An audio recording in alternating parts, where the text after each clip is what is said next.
오늘 새벽에 주님께 나와 기도하시는 사랑하는 성도님들 심령에 주님의 평안이 함께 하시기를 소망합니다.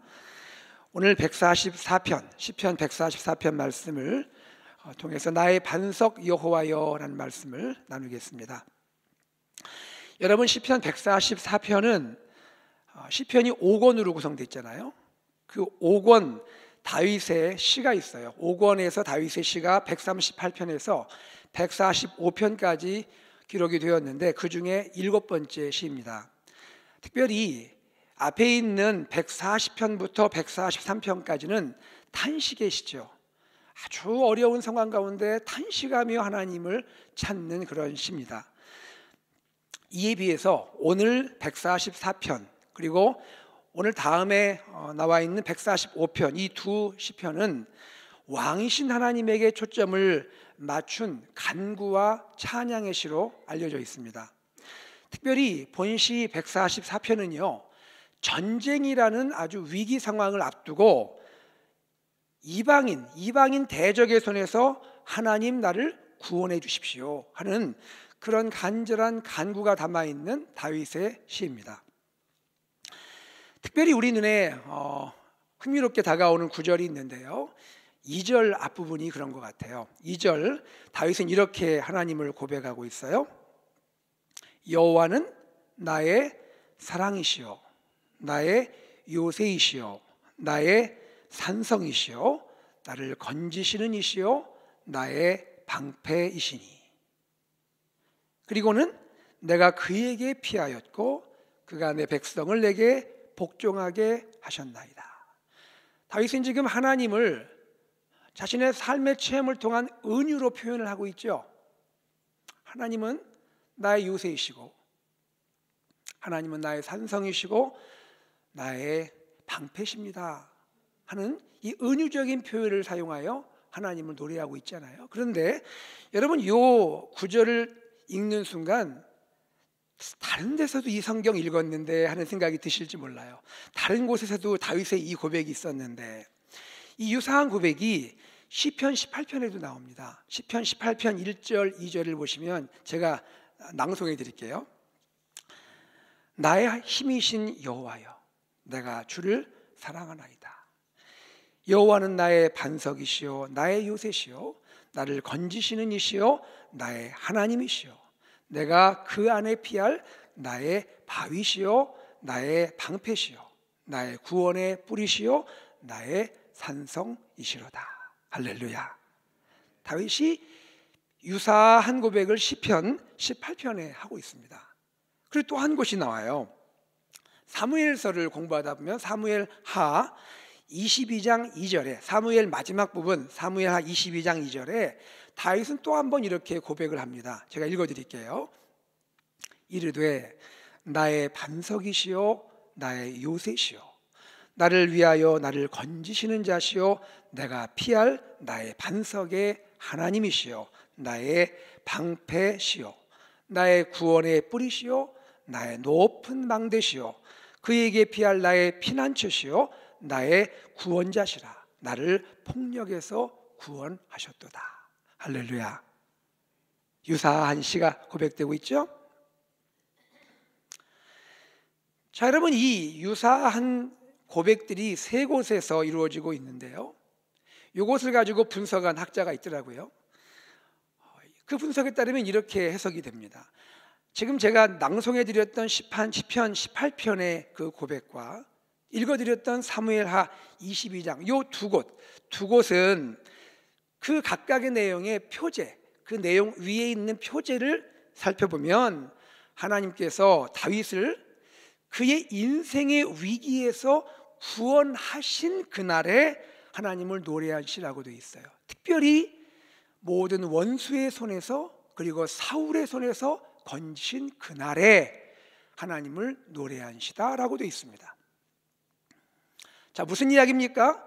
시편 18편과 사무엘하 22장은 위기 가운데서 하나님이 나를 구원해 주셨어요. 이미 구원해 주셨고 그 구원받은 기쁨과 감사를 하나님께 노래하고 있는 시라는 거예요. 반면에 비슷해 보이지만 오늘 시편 144편은 약간 차이가 있습니다. 이것은 전쟁이라고 하는 인생의 위기 앞에서 전쟁을 아직 치르기 전에 전쟁의 위기가 다가오고 있는데 전쟁의 위기 앞에 서 있는 이 다윗 시인이 주님의 도우심을 간구하고 있는 시란 거예요. 즉 구원을 받은 후에 노래한 시가 아니라 구원받기 직전에 하나님을 노래하고 있는 시라는 거예요. 여기서 저는 묵상하면서 이런 교훈을 얻게 되었습니다. 시는, 특별히 성경 시편의 시는 구원받은 후에만 하나님을 노래하는 시가 아니구나. 그것은 구원받은 이후에 하나님을 노래하는 시일 수도 있지만 아직 실질적으로 구원이 나에게 임하지 아니하였어도 구원이 임할 줄을 믿고 미리 하나님을 찬양하는 시가 시편의 시일 수 있구나. 할렐루야. 우리에게 적용하면, 저에게 적용하면 우리 인생 가운데 위기가 많이 있잖아요. 예수를 믿지만 삶의 고난이 오고 때로 어려움들이 오지 않습니까? 그럴 때 물론 하나님을 그 위기에서 우리를 구원하십니다. 아멘. 우리를 건져주세요. 건져주셨을 때 하나님 감사합니다 하고 찬양할 수 있는 시도 우리에게 있어야 되고, 때로는 인생의 위기가 아직 지나가지 않았지만 나에게 다가오고 있는 이 어려움을 앞에 두면서 하나님이 나를 반드시 구원하실 줄 믿습니다.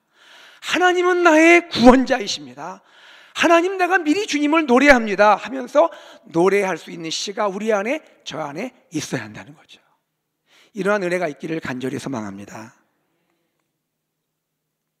특별히 오늘 저는 이 시에서 인생의 위기에서 구원 받게 될 이 시인이 노래한 이 노래 가운데 5가지 중요한 포인트가 있는 것 같아요.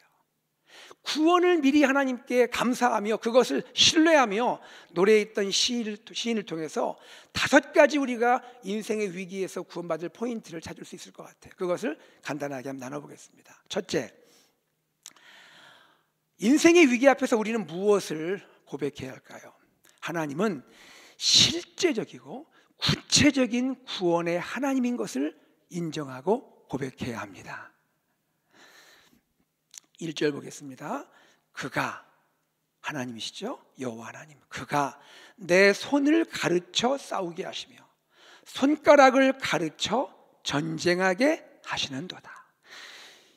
이 표현이 흥미롭지 않습니까? 하나님이 전쟁 나가는 내 손을 가르쳐서 싸우게 하시고 손가락을 가르쳐 전쟁하게 하시는도다. 여러분, 다윗이 전쟁 나갈 때 어떻게 싸워야 돼요? 그에게 검이 있어야 하잖아요. 또 적의 활을 막을 수 있는 방패가 있어야 하잖아요. 무엇로 검을 잡고 무엇으로 방패를 잡습니까? 손으로 검을 잡고 손가락으로 방패를 쥐는 거예요. 맞죠? 손가락이 움직여져야죠. 손이 움직여져야죠. 다윗 기도하는 거 보세요. 하나님, 나를 건져주세요. 예, 그렇게 크게 기도해도 돼, 일반적으로 기도해도 되는데 하나님께서 전쟁, 이 인생의 위기를 지나갈 때 내 손가락을 하나님이 가르쳐 주실 것이고 내 손을 가르치셔서 싸우게 하시고 전쟁하게 하실 줄로 믿습니다. 이 말씀 묵상하면서 이 생각이 들더라고요. 여러분 다 자동차 운전하고 여기 오셨잖아요, 그죠? 저도 이제 운전하고 다니는데 사실 여러분 이런 생각 해봐야 돼요. 때로는요, 운전하는 상황이 전쟁터 같지 않습니까? 편리하기도 하지만 운전 교통사고로 얼마나 많은 인명이, 그죠? 피해를 입습니까? 하루에도 여러분 우리 안전하게 자동차 운전할 수 있게 하신 하나님 감사할 수 있기 바랍니다. 이 감사할 일이에요, 정말로요. 제가 이렇게 기도했거든요. 운전할 때마다. 요즘에 저희 이제 둘째 아이가 운전 배운다고 한참 그래요. 옆에 앉아서 기도해 줄 때, 또 저가 어디 갈 때 기도할 때 꼭 그런 기도를 해요. 하나님, 운전할 때 하나님께서 제가 운전할 때 지혜 주시고 총명 주시고 또 하나님 사고 없게 해주시고 하면서 꼭 기도하는 것이 하나님 제 핸들을 붙잡아 주세요, 우리 아이 핸들을 붙잡아 주세요 기도하거든요. 근데 이것으로 비유하자면 다윗은 조금 더 구체적인 것 같아요. 하나님, 내가 핸들을 잡을 때 내 손가락 잘 움직이게 해주세요. 내 손이 오작동하지 않게 해주세요. 내 손이 좌회전 우회전할 때 실수하지 않게 해주시고, 내 손가락이 기기들을 작동할 때 오작동하지 않게 해주세요. 이런 기도라는 거예요, 말하자면. 하나님은 거기까지도 디테일하게 우리를 도와주시고 인도해 주심을 고백하고 있는 거예요. 사랑하는 여러분, 하나님이 이와 같이 우리가 살아가는 동안의 인생 가운데, 우리의 삶 가운데 구체적으로 한 가지 한 가지 가르쳐 주시고 도와주시고 인도하시는 하나님이신 것을 믿으시기를 바랍니다. 하나님 그런 하나님이시라는 거죠. 오늘도 여러분 일터 가운데 일하실 때, 일터가 때로는 전쟁터 같잖아요. 가정 안에서도 마찬가지죠. 우리 삶을 살아갈 때 하나님, 나의 구체적인 한 가지 한 가지 내가 익숙하고 습관적으로 하는 거 있지만, 그러나 하나님 그 순간순간 하나님 나를 가르쳐 주시고 나를 하나님 깨우쳐 주셔서 하나님이 나의 삶 가운데 진정한 승리를 내가 경험하게 하여 주시옵소서.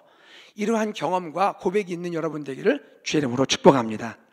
둘째로요, 시인은 자기 인생의 연약함을 진솔하게 고백을 하고 있어요.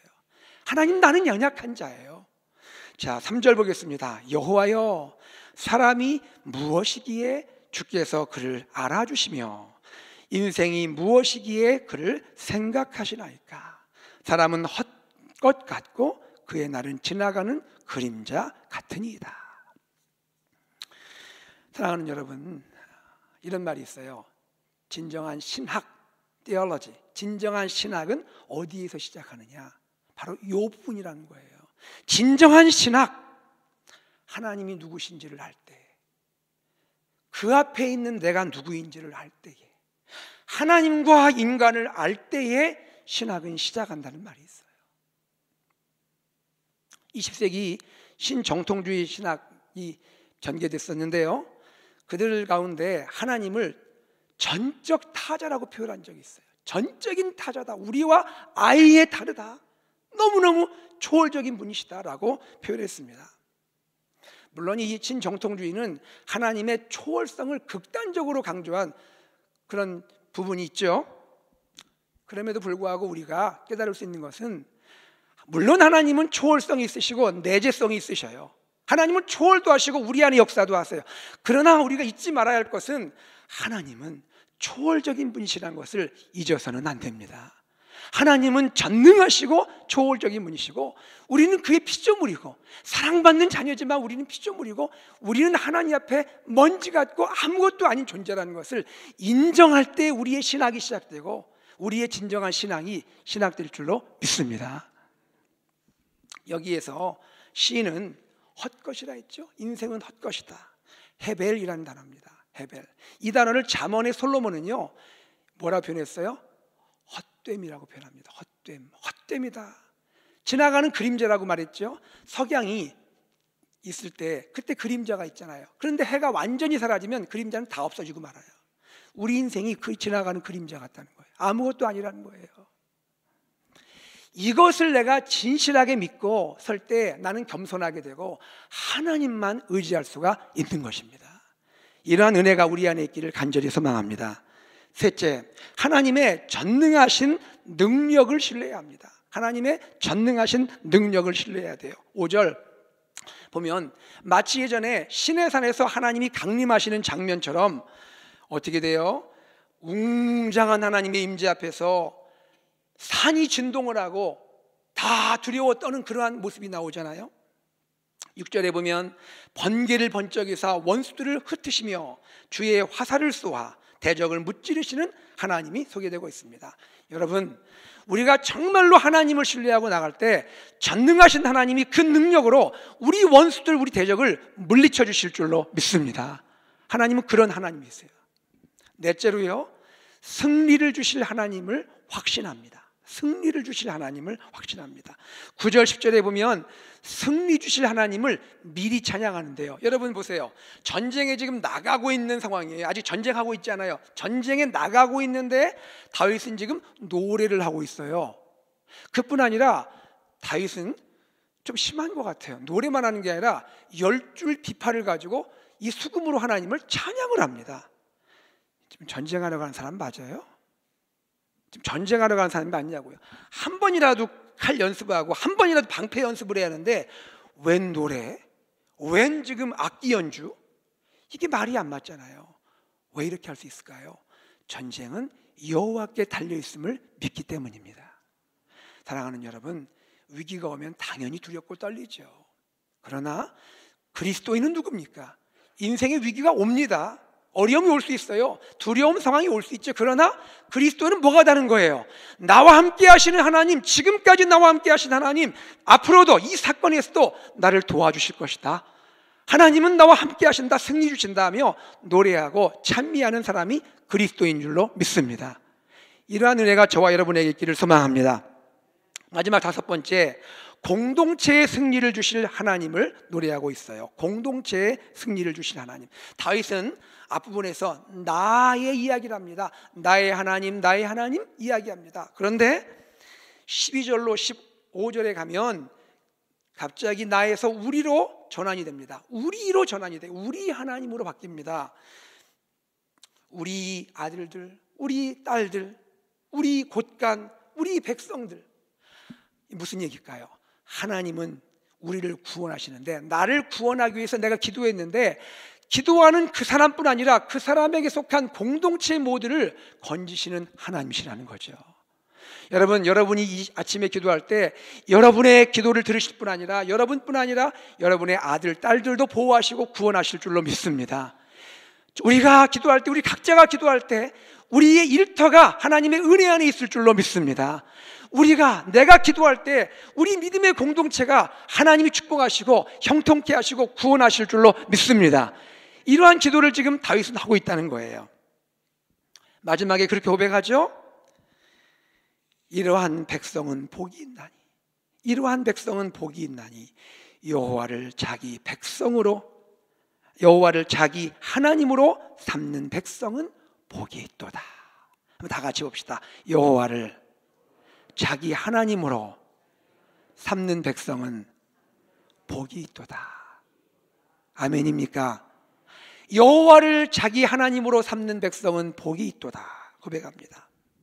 지금 이 시인은 이 고백을 통해서 이스라엘 공동체 전체가 전쟁에서 구원받을 줄 믿고 고백하고 있고요, 이 시는 예언적인 상황으로 보면 앞으로 종말론적으로 왕이신 그리스도가 재림하시고 온 세상 가운데 하나님의 지복이 임할 것이고 하나님을 섬겼던 모든 하나님 백성들이 구원받고 영광 돌리는 그 마지막 주님의 재림의 영광스러운 새하늘과 새 땅 바라보면서 예언한 시라고 우리가 생각할 수가 있는 것입니다.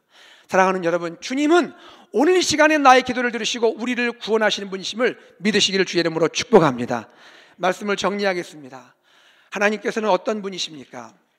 하나님은 우리를 향하여 첫째, 실질적이고 구체적인 구원을 베풀어 주시고요, 둘째, 하나님은 어떤 하나님이셨어요? 우리의 인생의 연약함을 아시는 하나님이시고요, 셋째, 하나님은 전능하신 능력이 있으신 분이고요, 넷째, 승리를 주신 하나님, 다섯째, 공동체에 구원을 주시는 하나님이십니다. 이 하나님이 우리 가정과 우리의 삶 가운데, 우리 교회 가운데, 이 미국 땅에, 그리고 조국 대한민국에 하나님만을 온전히 섬기는 우리 민족과 가정 될 수 있도록 역사하시기를 간절히 소망합니다. 기도하겠습니다.